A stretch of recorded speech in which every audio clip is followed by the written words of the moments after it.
Hi, everyone. Welcome to the EdTech Authority podcast. This is Will McCoy. I'm the CEO of EdTech Authority. We have a fantastic show today dealing with hardware, something called Cel-Fi, which you may or may not be familiar with, and how it applies to the school setting, new construction, and updating schools, as well as school safety. It's an important episode, and I'm glad you tuned in. Let's have a great show.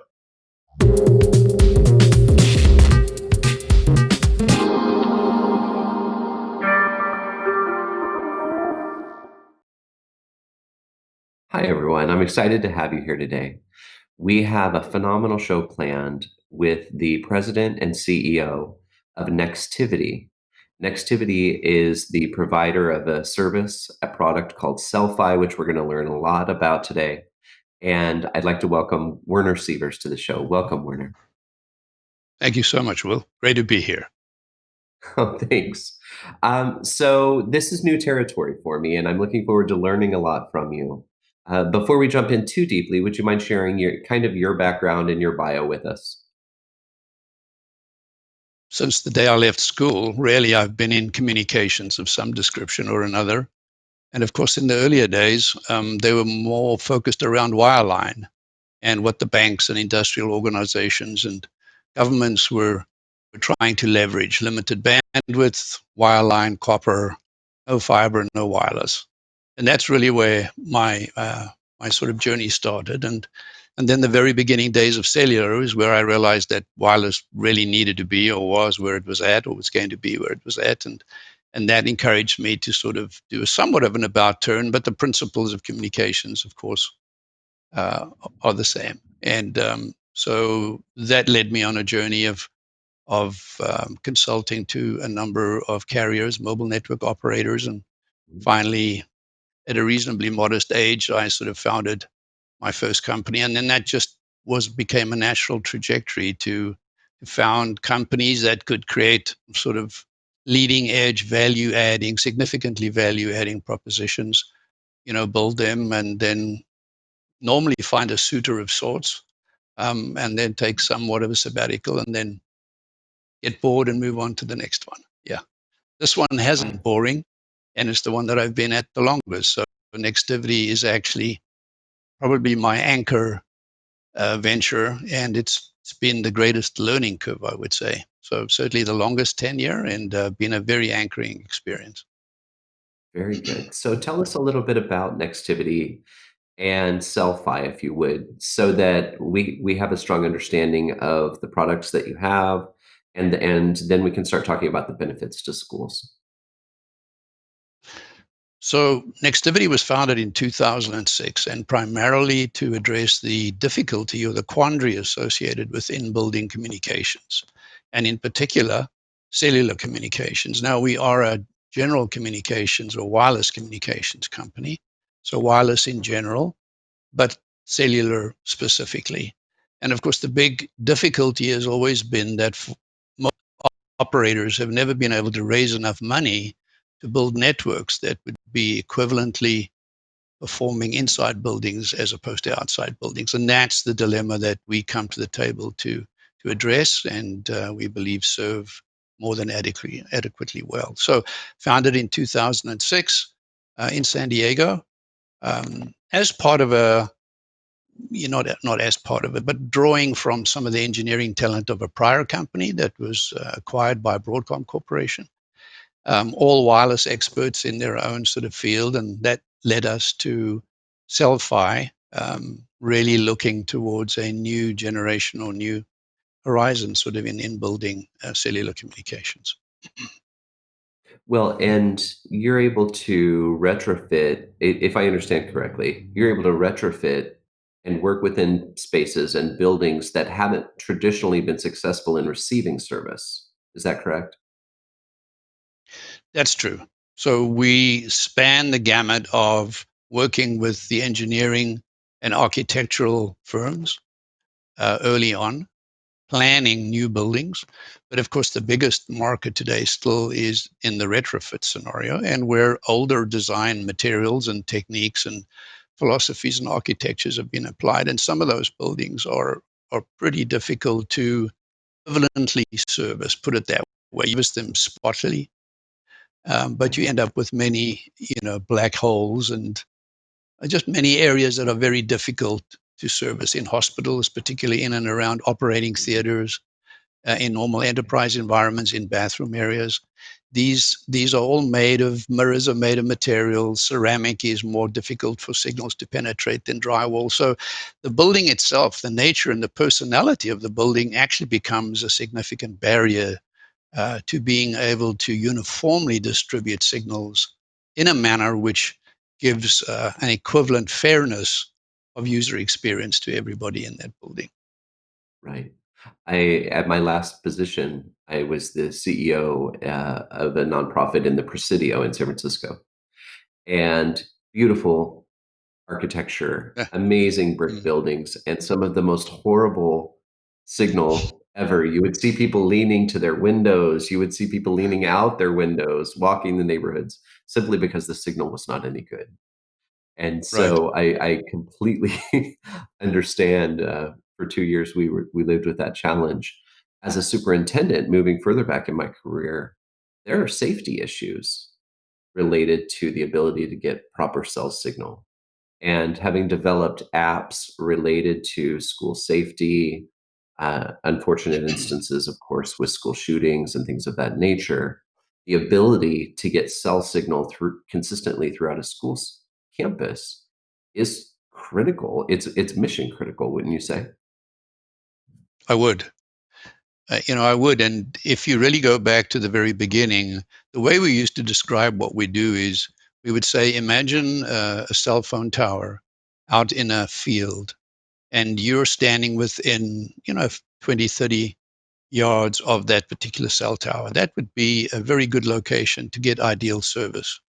But as soon as you go inside of a building, of course, all the materials and those impedances that we've referred to become a critical factor. And the way we used to describe our building, our business, was to say, simply imagine that when you turn on Cel-Fi, that all the windows, floors, walls disappear. And imagine you standing out in an open field. And that's the kind of service difference that we would create. And that was enough to compel people to respond. They wanted that kind of service. And of course, there wasn't such a significant proliferation of devices. And so one that was good enough to meet the expectation and the demand criteria. Nowadays, security, safety, connectivity generally have become the driving factors. And if we look to the schools, there's no question that those initial conversations are all about, we've anchored sufficient budget to take care of the safety needs of our students and our staff. That's where it begins. But of course, there's an extension to that value proposition. But it really, and if you look at some of the prolific areas outside of the US, because we're an international company. We continue to do business with over 200 carriers around the globe and many international branded enterprises. Many of those, one of their biggest concerns in the beginning used to be parking lots and the nature of concrete in parking structures, and the nature of people working late or arriving early, shift workers in hospitals, all in concrete parking areas. And so there was a time when the nature of our business was quite influenced by almost a fanatical focus on parking structures in China, in Europe, even in Russia. So it's interesting to see how each type of building, each vertical, each business vertical that's being anchored by a building of some description with a certain personality creates a slightly different twist. But in general, security and safety are major drivers now. Right, right. So within the education space, I know that you guys have had some recent traction and some recent success. Would you like to share about that? Yeah, I can a little. Of course, one often gets held to certain sensitivities, but Laredo School District, which, if I recall correctly, is comprises of 33 odd schools and is in the vicinity of 20 plus 24,000 odd students, and 4,000 plus teachers, I guess, admin, and janitors and the likes. And their approach to us was really no different to any other than they said, look, we don't want to do one school, we want to do a whole district of schools. And we would like to have uniformity amongst those schools in the event that we want to support and manage that infrastructure in the most economic and logical manner. And so they really wanted us to come in and look at the building material. Of course, many schools are made of cinder block. Not sure whether that's because it's a good insulator, a noise insulator, or whether it happens to be low cost. But the reality is cinder block, of course, metal roofs, corrugated metal roofs, flat metal roofs, even in areas where students just enjoy their lunch outside or where they're eating outside in covered areas. Very seldom are those purely fabric, they're metal. And so the impedance to signals is significant. So the request was dominated by a sense of safety, a need for students to be able to communicate with one another, interestingly enough, during out of class time. Teachers to be able to freely communicate on campus with one another was being done largely through phones. And then, of course, in the more severe circumstances where one has an instance of some description or another, to be able to communicate home or communicate with the authorities to make E911 calls. And of course, few people realize that even if a phone is authorized on the network, hasn't been commissioned on the network in a sense, or something has occurred with the phone bill or the mobile network operator, you can still make a 911 call through that phone. So that it ultimately becomes that sort of focal axis around which everything revolves. Right. Now, you have, I believe it's the Quatra system, which is within buildings and large buildings and structures.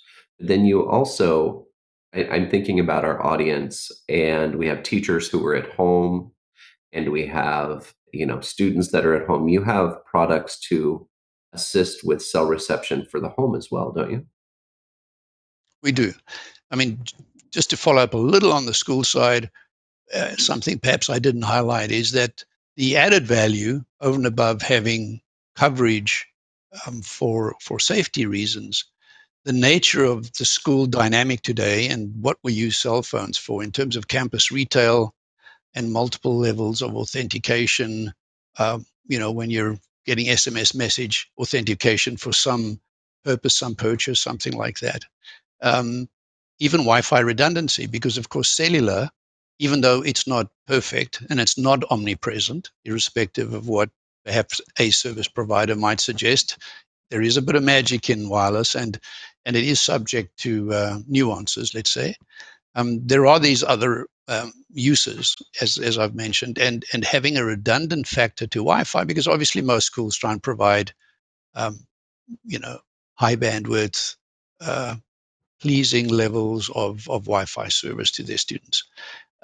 Even though in the dorm, we tend to find that in university dorms, Wi-Fi coverage in terms of being considered as being good is normally only in the sort of 50% realm.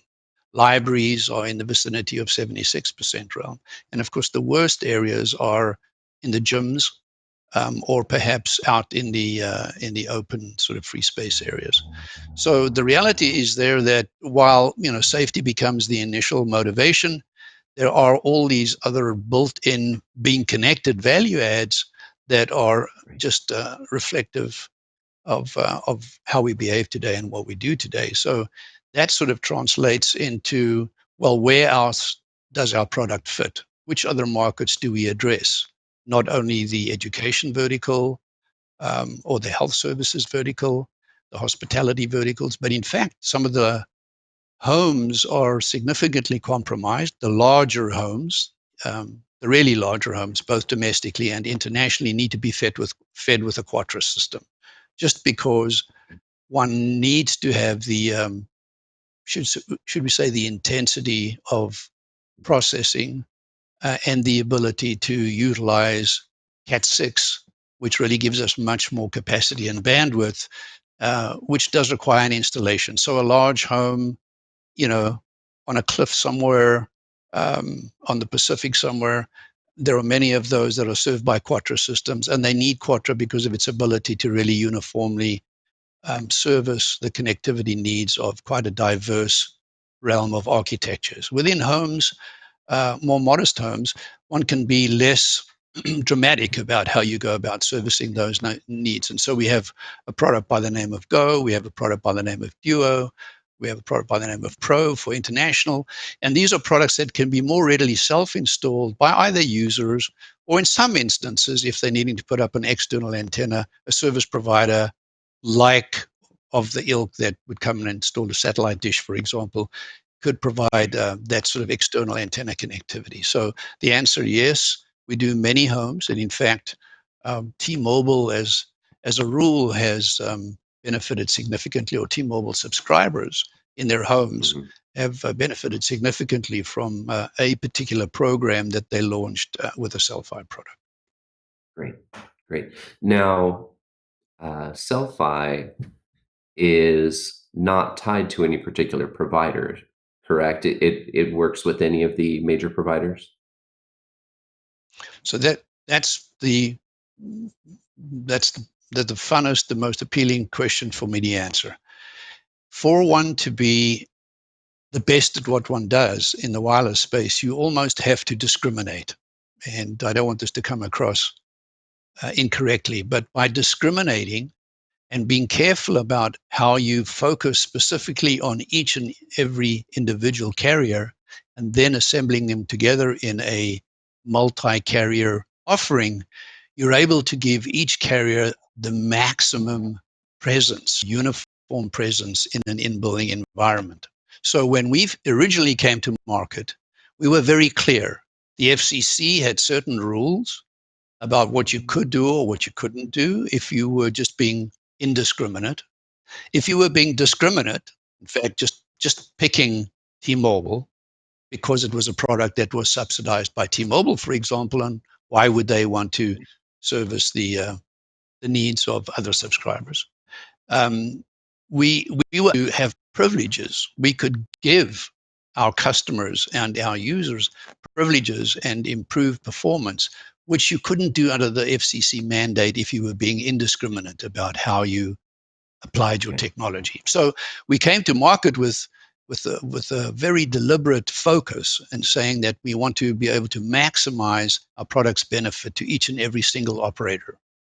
As time moved on, what we did was we collectively took that very high performance, that excessive performance almost in a sense, and we were able to combine them together to be able to serve in a more general sense. So in some instances, you truly have an environment where only one carrier is needed or actually required.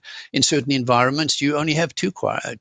And very often those will be the most two prolifically represented mobile network operators in a country. okay, The top two are generally going to occupy more than 80% of the marketplace.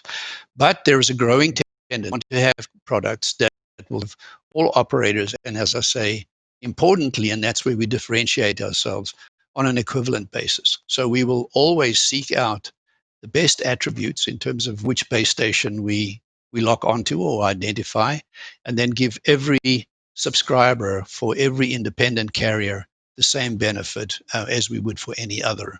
And I think that's one great, of the things that has truly brought us forward, has leapfrogged us as a younger company 12 years ago into a more preeminent position. right.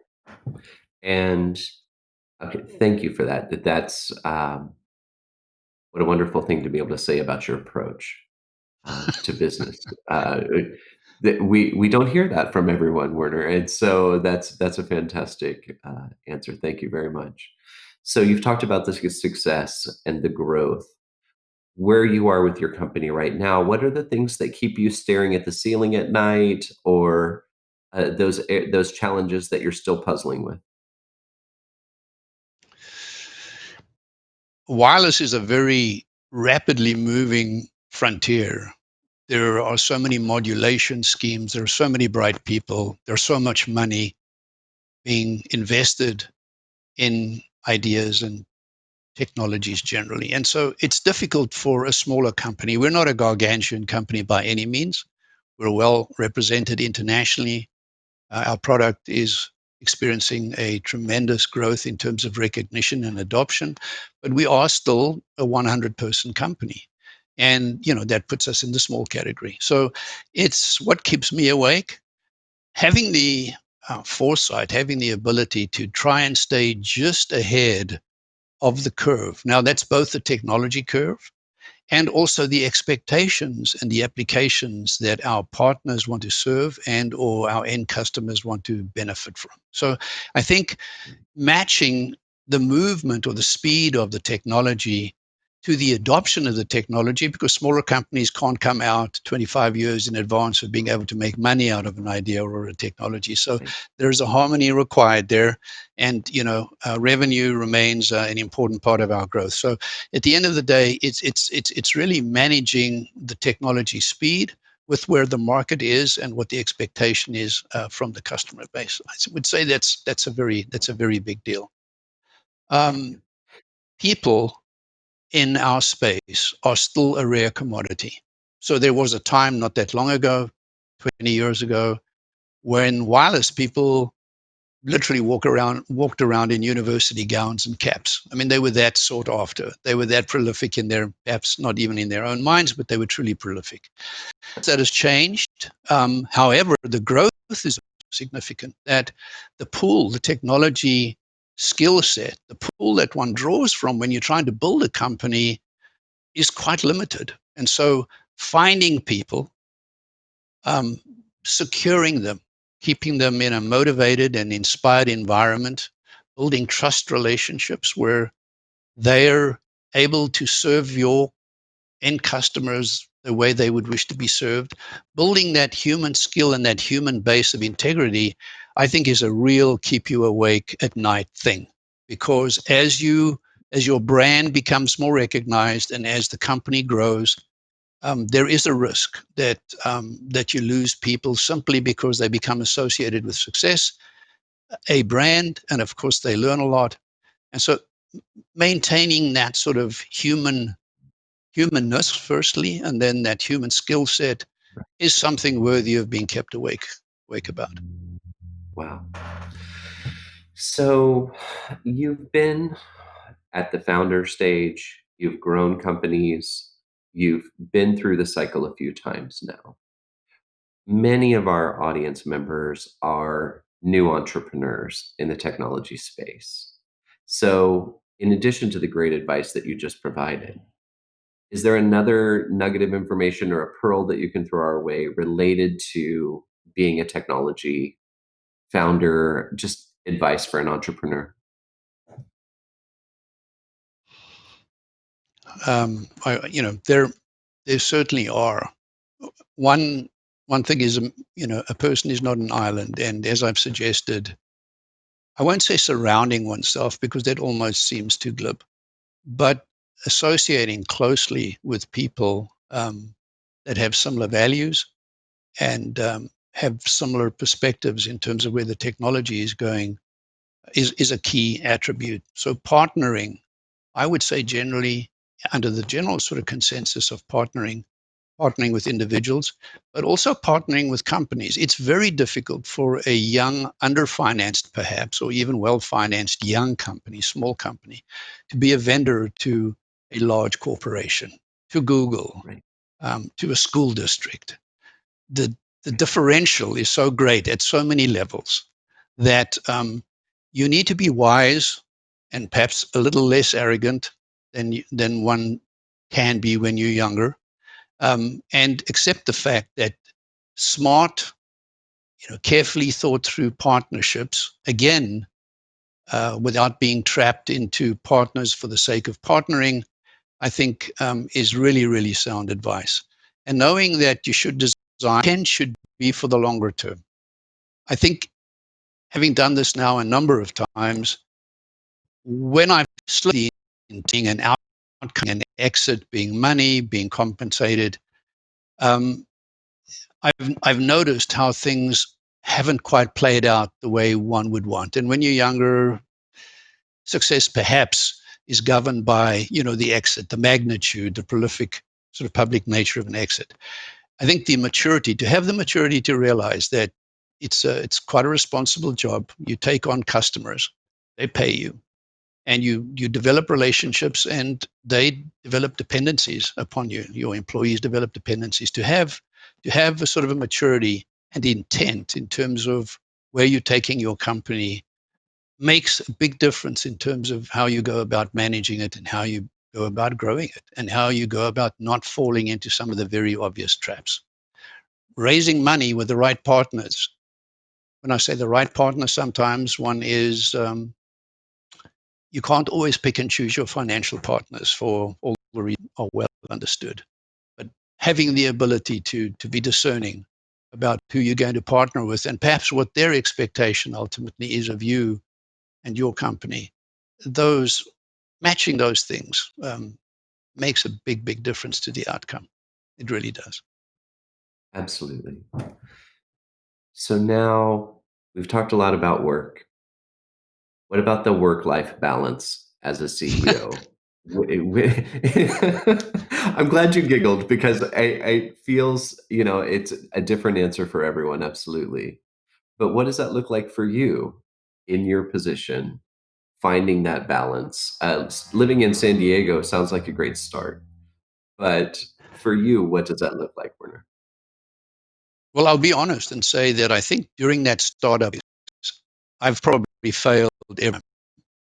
I think one absorb, not only absorbed, but you get consumed. And not only do you get consumed by the circumstance of the product, because that's obviously the fun stage. She's thinking about products, getting together with smart and bright people and building products. That's the fun part. But then you begin to take on customers, and that takes on a whole different perspective, right? So I think in those early phases, I've never managed a true balance between my personal life, my well-being, and my health. It's just been an all or nothing exercise. But fortunately, as I've done more and more of those periods have diminished. I've certainly learned from every one of them. And one does get to a point where you've identified, developed, and you're confident about keeping the right people with you, around you. They become the leverage point for you then to be able to engage that trust and then step back somewhat, share the experience, share the growth, share the burden, and be able to, focus on having some kind of balance between family, your personal life, and the work life. And the problem with this space and starting companies, as you well know, it's a very thrilling thing. It's not as though one reluctantly does this. It's something that Right. consumes you by the nature of what it is, right? And you're either that kind of person, you're either fascinated and drawn to that as I am, or you aren't. If you are, very easily to be trapped by it for a while. And you hope you have family, you hope you have friends who at some point in time or reasonably frequently can tap you on the shoulder and just remind you it's time to take a bit of a break. It's time to start playing ice hockey again. It's time to start writing your. It's time to start meditating. Yep. Very good. So, one question we always ask our guests, and we're always tech focused, of course, but we like to give a shout out to any other companies that need some appreciation and love, right? So I ask every guest, do you have a favorite piece of software or technology that you can't live without or that you appreciate? You know that it's a very tantalizing question because you want to do homage. You want to pay. I want to pay homage to someone different. Right. But then I truly think about my life, and it all revolves around my phone. And right now, in my role at Nextivity, WhatsApp is almost irreplaceable.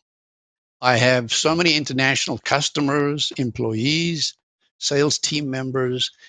It's very convenient. And of course, it's incredibly cost efficient. It's incredibly reliable. So I would say I would tend, not by my nature or my background, to default to communications, just because communication is such a critical part of my day to day life. So WhatsApp, Teams and Zoom, as much as Zoom is sort of, you know, being foisted upon us in a sense.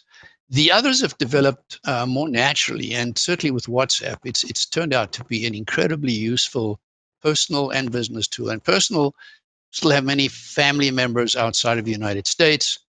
It's really convenient for them. They're not all techies, so they're going to use what's convenient, what's easy. Some of them are more mature in their life years. They need to be using technology that's easy to use. And so, WhatsApp very often, if not always, rises to the top. As boring in many ways as that may seem. Right. Well, there's something to be said for consistent UI, UX positive experience, right? There is. And if WhatsApp provides that, so be it. I think that's fantastic. I had one guest mentioned it was her Apple Watch. It wasn't anything in particular, but for her, that was exactly what she needed and worked with who she was. And if WhatsApp is yours, Yeah. I think that's fantastic. Um, the value of this particular program, I want to just kind of reinforce with our audience in that we've learned a lot of things. We've learned what Cel-Fi is, what the benefits are to schools, districts, increasing student safety. We learned about cellular networks. We learned about possible barriers, things that you might look at construction and construction phase. So you could talk to a company like Nextivity as you're looking at your construction needs to make sure that you have that base of safety, you have that base of connectivity that you're going to need for the safety, for the backup, for the secondary, all of those different pieces for your infrastructure of a school. We've learned about education technology. We've learned about growing technology companies and some incredible insight and expertise. Werner, I can't thank you enough for joining us today and for sharing a little bit of time with us and certainly providing some good learning for us and our audience. Thank you. I certainly appreciated the opportunity, and I wish you well. To you as well. Have a great day. Thank you very much. I would like to thank our sponsors. I'd like to thank our audience, of course, and the team at EdTech Authority, Ryan, my producer. We had another great show. We look forward to seeing you next time. Please include comments below on our YouTube channel. Follow us on YouTube. We have great podcasts out there for you. And thanks again to Nextivity. Please check them out and have a great day, everyone. Thank you. Thank you.